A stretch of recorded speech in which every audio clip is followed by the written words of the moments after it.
यज्ञमणयेन्द्रमानो नीरिषोमा परादाः येन सपत्नामते भवन्त्यन्द्राग्निभ्यामवबाधामहेतान्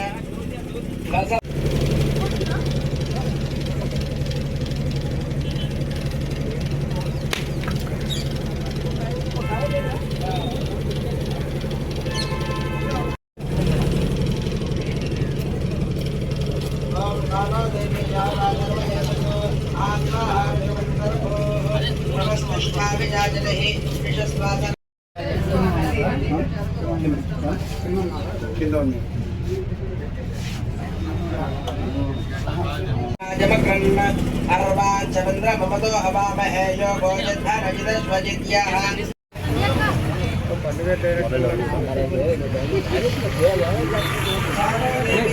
शर्म यच्छतु आत्मा नमस्तिष्ठामि जातहि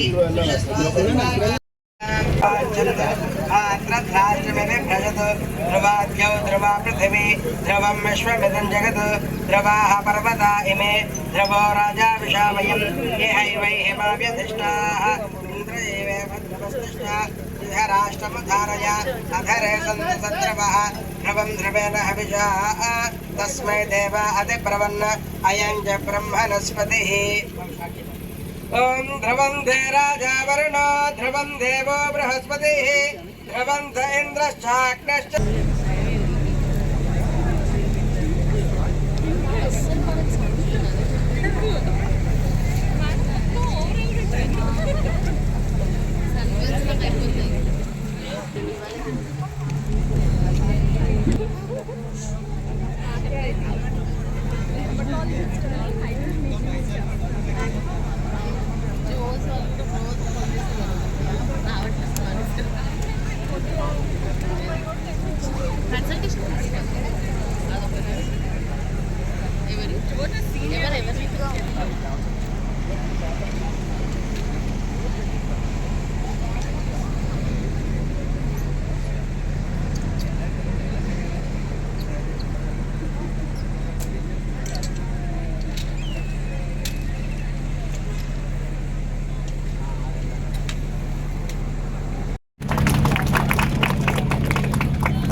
so the main concept ఎందుకు మనం ఈ జర్నీ యాత్ర స్టార్ట్ చేస్తున్నామంటే ఫస్ట్ అందరికీ తెలుసు ఇన్ఫర్టిలిటీ అనేది చాలా రైజ్లో ఉంది.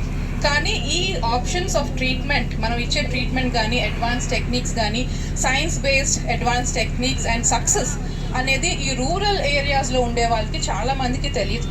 అర్బన్ సెంటర్స్లో ఉంటున్నారు కానీ వాళ్ళకి కూడా అంత అవేర్నెస్ లేదు. సో ఈరోజు మనం ఏంటంటే ఈరోజు ఈ వాకథాన్లో first awareness creating awareness about infertility అంటే మెయిన్ థింగ్ ఫస్ట్ డాక్టర్ దగ్గరికి ఎప్పుడు వెళ్ళాలి. చాలా మందికి ఈ సక్సెస్ రేట్స్ బాగా తగ్గిపోయి ఇన్ఫర్టిలిటీ ఇష్యూస్ రావడానికి కారణం ఏంటి? Delay in treatments. ఎప్పుడు అప్రోచ్ అవ్వాలి, ఎప్పుడు స్టార్ట్ చేయాలి ట్రీట్మెంట్స్. లైఫ్ స్టైల్ చాలా బ్యాడ్గా ఉంది అందరికీ. సో దానివల్ల ఇన్ఫర్టిలిటీ ఎఫెక్ట్స్ అనేవి బాగా ఎక్కువగా ఉన్నాయి.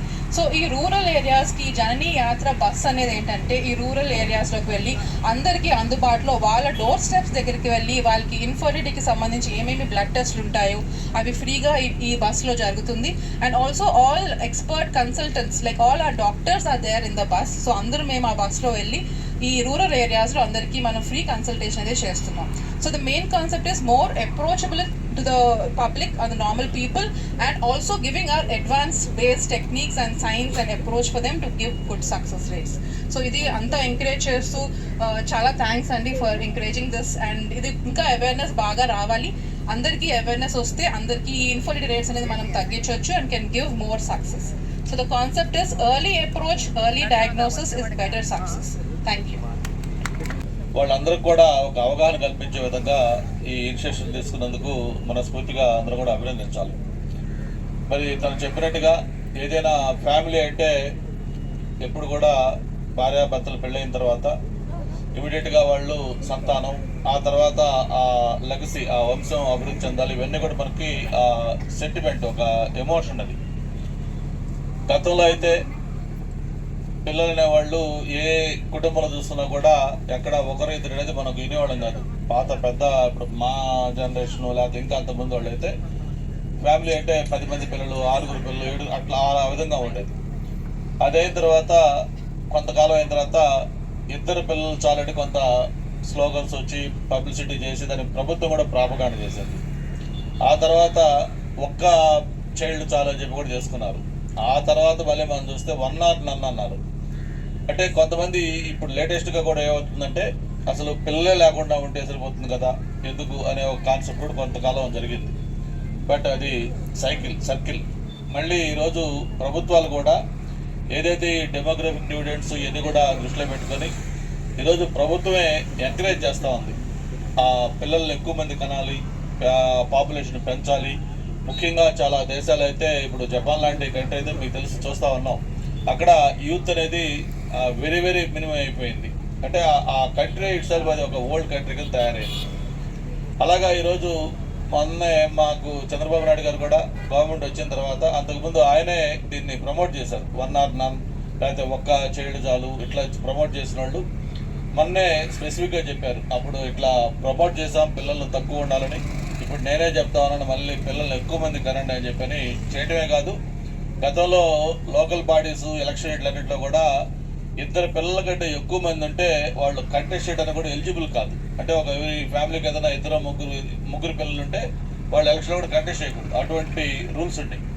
అవన్నీ కూడా మార్చేసి ఇప్పుడు మళ్ళీ ఆ రూల్ కూడా తీసేశారు. ఇప్పుడు ఎంతమంది పిల్లలున్నా వాళ్ళు కంటెస్ట్ చేసుకోవచ్చు. అంటే ప్రభుత్వం ఎంకరేజ్ చేస్తా ఉంది. కొన్ని దేశాలు అయితే వాళ్ళకి రివార్డ్స్, ఇన్సెంటివ్స్ ఇస్తున్నారు ఎక్కువ మంది పిల్లలు కానీ ఫ్యామిలీలో ఉంటే. అట్లాగా ఈరోజు ఇవన్నీ చేస్తున్న నేపథ్యంలో ఎన్ని చేసినా కూడా డ్యూ టు లైఫ్ స్టైల్ కావచ్చు, స్ట్రెస్ కావచ్చు, ఫుడ్ హ్యాబిట్స్ కావచ్చు, ఒబిసిటీ కావచ్చు, రీజన్స్ ఏదన్నా ఈ ఫెర్టిలిటీ ఇది అనేది మాత్రం కొంత తగ్గుతూ వస్తూ ఉంది.